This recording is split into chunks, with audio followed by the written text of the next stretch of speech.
Herr Bundespräsident, Frau Büdenbender, Your Excellencies, ladies and gentlemen. Meine Frau und ich freuen uns, Sie zu diesem Staatsbesuch auf Schloss Windsor begrüßen zu dürfen. Es kommt mir vor, als wäre unser Staatsbesuch in Deutschland 2023 der erste nach meiner Thronbesteigung, Erstgestern gewesen. Bei diesem Besuch und bei früheren Besuchen haben Sie und Ihre verehrte Frau, meine Frau und mir viel Herzlichkeit gezeigt. Umso mehr freuen wir uns, dass wir Sie hier in Windsor als unsere Gäste begrüßen können. Dies zeigt die besondere Freundschaft, die unsere Länder verbindet. During your visit, or during our visit, you kindly invited me to address the Bundestag in a deeply appreciated gesture of remarkable friendship, as well as visit your world-famous markets, celebrate the spirit of reconciliation under the cross of nails at St. Nikolai Memorial Church, and be shown how you are using green energy in your ports and transport infrastructure.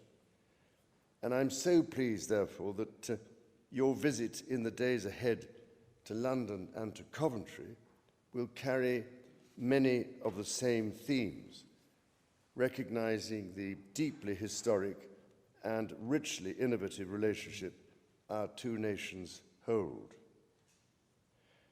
And of course, this has always been the way from the year 695, when the patron saint of Germany, St. Boniface, crossed the Channel from Anglo-Saxon England to preach the gospel to the Germanic tribes across the Rhine, seen as barbarians by the popes, but to Boniface, his kinsman. To Edith, the sister of Ethelstan, the first king of the United England, who in 959 married the Saxon emperor Otto the Great, later crowned by the Pope in Rome, and described as fearless, charismatic, and intimidatingly hairy. and to Martin Luther, who contributed to the intellectual foundations of the English Church some 500 years later. The bedrock of our relationship has not only been in ideas, but also in trade. Merchants and craftsmen from Dortmund and Cologne, who in 1380 operated the Guild Hall of the Germans in London, which then dominated trade between our nations, and indeed across Europe, for over 200 years. Ahead of tomorrow night and the dinner you will attend at the City of London's own Guildhall, it is wonderful to be joined this evening by business leaders and investors, scientists and creators, representatives of some of the 2,500 German businesses which have made the United Kingdom their home and who personify the modern equivalent of those merchants who came before them. Germany is known the world over for invention and innovation. Siemens' industrial plant in Newcastle is one of many global examples, as is BMW's Mini Cooper plant in Oxford. But even the distinguished representatives of the German automotive industry here this evening, with their cars containing all the latest technology, highest safety, greatest luxury, and new green technologies, would perhaps have looked in awe at you, Herr Bundespräsident, as you traveled this afternoon in the most comfortable and lowest emissions vehicle in the world, the horse-drawn royal carriage. It might only be 6 horsepower, but sometimes a simpler vehicle is all one needs. Football, of course, is another shared endeavour, and I'm delighted to see so many of the footballing fraternity around the table with us here this evening. And of course, I use the word shared in the broadest meaning of the word. There was, one has to admit, some element of truth in the famous description of football as a game where 11 people play 11 people, and then, in the end, the Germans win. And, exactly. And with our German friends, as with all of the closest relationships, we celebrate not only our shared characteristics, but also our differences. It can have escaped no one's attention that Germans are considered by many in my country to have a somewhat different sense of humor. But let me assure you, Herr Bundespräsident, British humor is no laughing matter.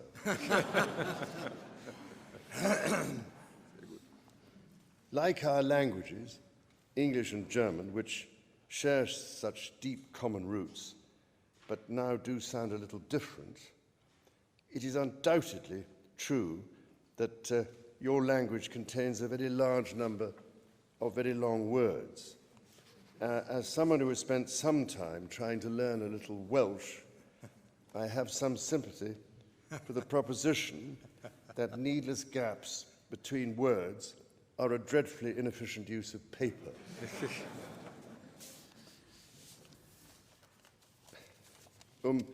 Ernst zu bleiben, Herr Präsident, Herr Bundespräsident, ich freue mich sehr, dass Sie uns in einem Jahr besuchen, in dem unsere Regierungen den Kensington-Vertrag über Freundschaft und bilateral Zusammenarbeit unterzeichnet haben. Der Vertrag ist so benannt, weil die Unterzeichnung im Victoria und Albert Museum im Londoner Bezirk Kensington stattgefunden hat. Morgen werden Sie natürlich das Museum V&A East besuchen.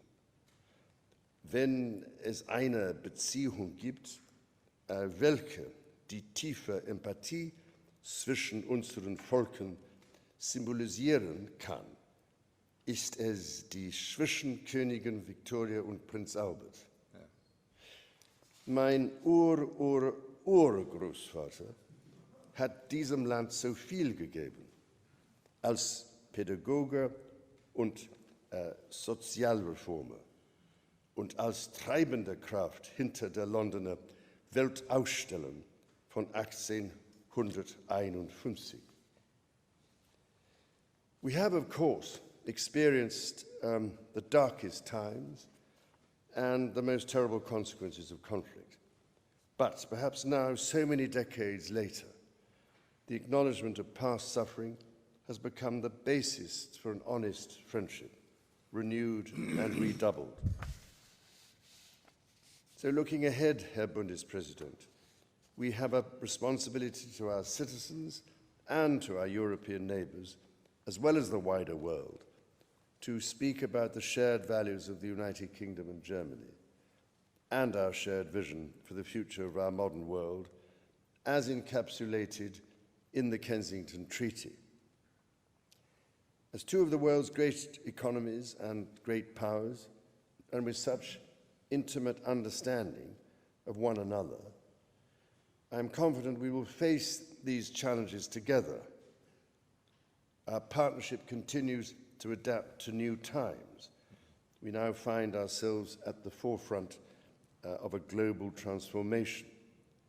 The search for a way of living that is at once prosperous, humane, and sustainable.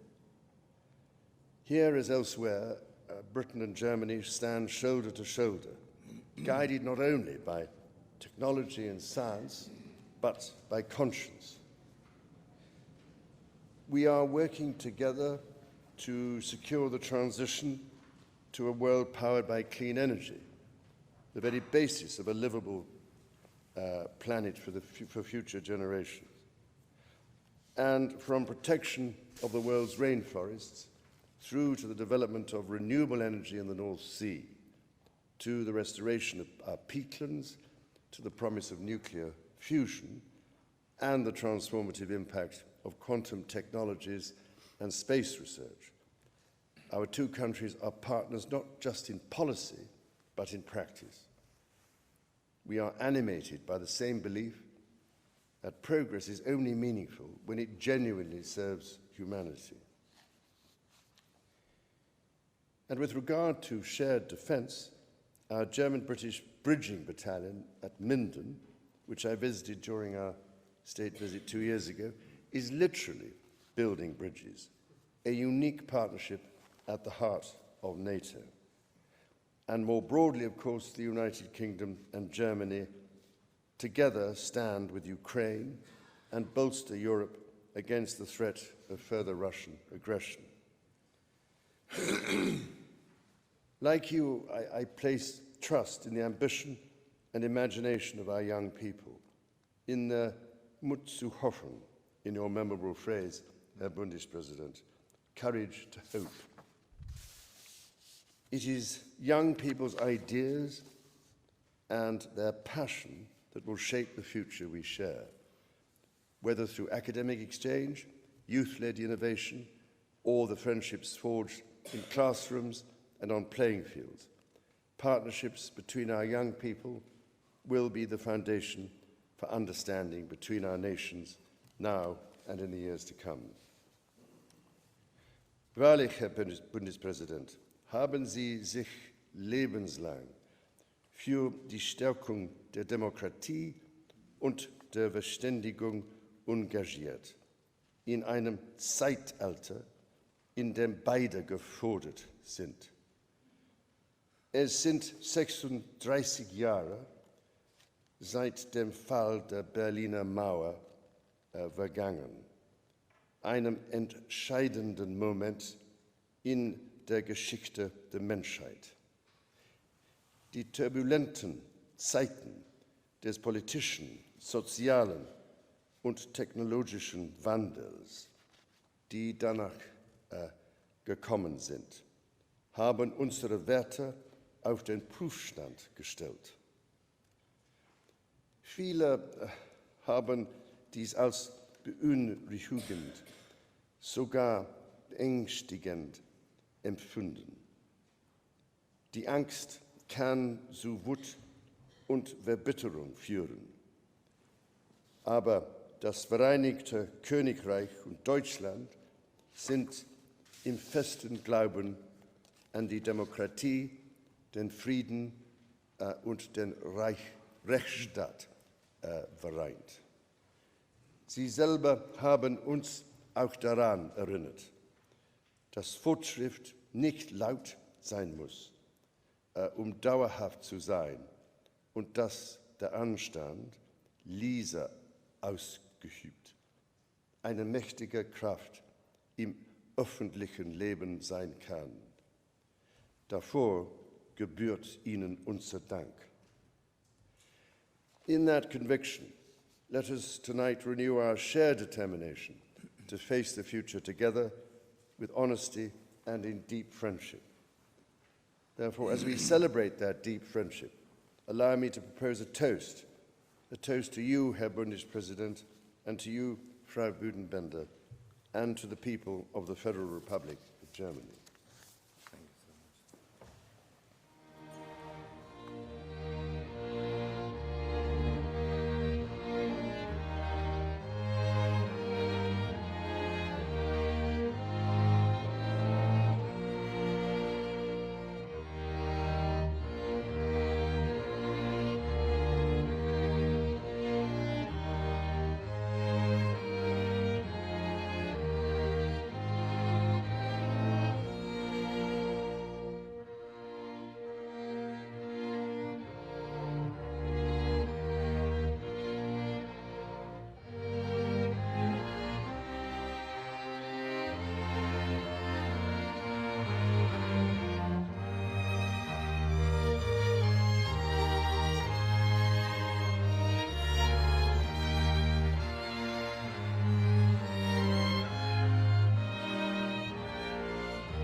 Majestäten, königliche Hoheiten, Lords, Ladies, verehrte Gäste. Es ist eine Zahl, die zu meinen frühen persönlichen Erinnerungen an das Vereinigte Königreich gehört. Eine Zahl, die für mich als nach dem Krieg Geborener für immer untrennbar mit ihrem Land verbunden ist. Die Zahl 95,4. 95,4, das war die Frequenz des British Forces Broadcasting Service, BFBS. Die Frequenz, die man während meiner Kindheit in meiner Heimatregion Lippe-Detmold empfangen konnte. 50 Jahre lang, bis 1995, waren britische Soldaten in meiner Geburtsstadt Detmold stationiert und haben in der ganzen Region Spuren hinterlassen. Die Briten haben uns Deutschen in der ehemaligen britischen Besatzungszone den Rugby näher gebracht. Es entstanden Beziehungen und Freundschaften und für mich war 95,4 BFBS die Radiowelle, die mir von meinem Jugendzimmer aus damals das Fenster zu einer anderen Welt geöffnet hat. Und so wie mir ging es vielen Menschen meiner Generation. Wir haben ein Land kennengelernt, das wir Deutsche bewunderten. Nicht nur für seine Musik, sondern seine Kultur insgesamt, seine Lebensart und vor allen Dingen eine Weltläufigkeit, die das Gegenteil war von deutscher Nabelschau. Nie hätte ich gedacht, später, ein wenig älter geworden, einmal auf Schloss Windsor beim britischen König zu Gast zu sein. Majestät, es ist nach Ihrem Besuch in Berlin im März 2023 bereits unser zweites gemeinsames Staatsbankett. Man kann also sagen, wir beide haben schon etwas Übung darin.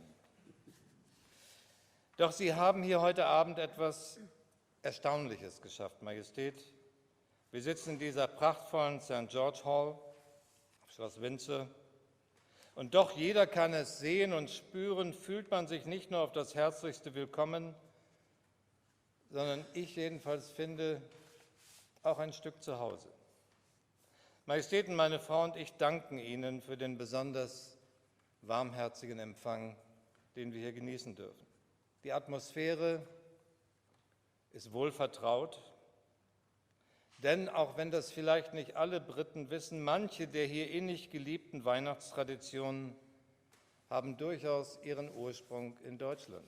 Ganz zuvörderst der Weihnachtsbaum, dessen erstes Exemplar, so wird erzählt, Königin Charlotte im Jahr 1800 hier in Windsor aufstellte und der bald schon in vielen Wohnzimmern des Vereinigten Königreichs stehen sollte. Damals wurde aus einer ursprünglich deutschen Tradition ein zutiefst britischer Weihnachtsbrauch. Man könnte sagen, while you gave us some good grooves, we gave you the Gemütlichkeit. Meine Damen und Herren, liebe Gäste, seit Jahrhunderten sind unsere Länder einander nahe und davon zeugen nicht nur die Weihnachtstradition. Und sogar jene Dinge, über die wir mitunter streiten, verbinden uns in Wahrheit doch. Wer spielt den schöneren Fußball? Wer braut das bessere Bier? Der englische Rasen lieber im Vorgarten oder im Schrebergarten? Lieber den britischen Humor oder doch lieber den deutschen? Wobei, hier würde mancher Brite vermutlich fragen, welcher deutsche Humor? Was doch bei all diesen alltäglichen Fragen deutlich wird, wir teilen in vielen Bereichen dieselben Leidenschaften und wir lieben die gleichen Dinge. Und ich glaube, das ist auch der Grund dafür, dass die Menschen im Vereinigten Königreich und in Deutschland sich einander nahe fühlen. Briten und Deutsche sind einander eben doch viel ähnlicher, als die meisten denken. Und ich bin überzeugt, unsere Partnerschaft schöpft daraus genau ihre Kraft. Your Majesty, you gave expression to your very personal and intensive relationship with Germany during your visit in March 2023.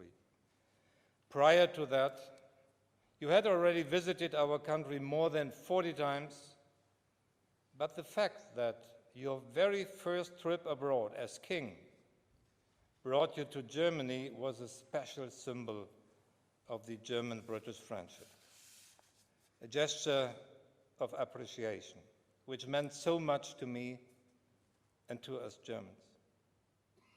I think you were able to see, hear, sense that from your reception at the Brandenburg Gate.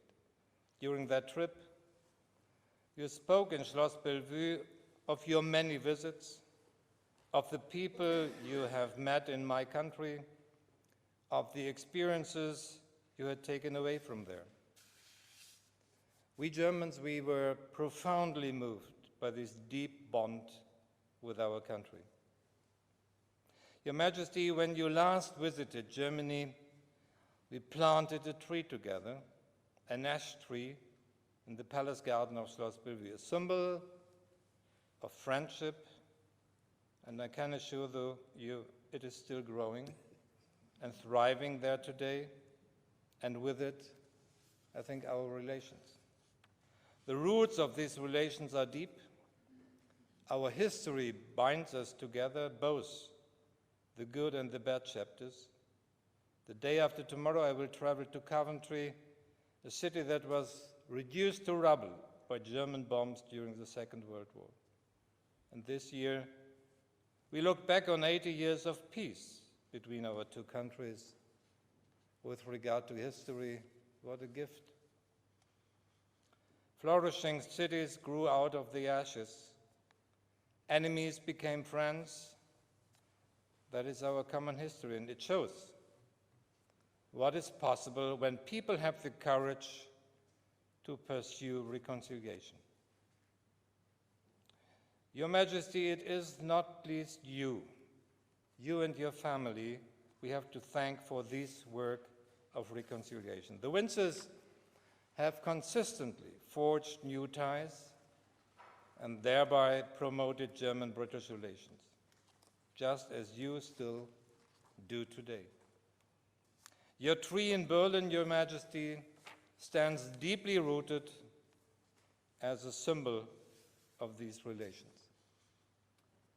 Majestät, meine Damen und Herren, dieser Baum steht auch für ein neues Wachstum unserer Beziehungen. Der Brexit war ein tiefer Einschnitt, aber im Ergebnis haben wir nicht zugelassen, dass diese Entscheidung unsere Freundschaft beschädigt.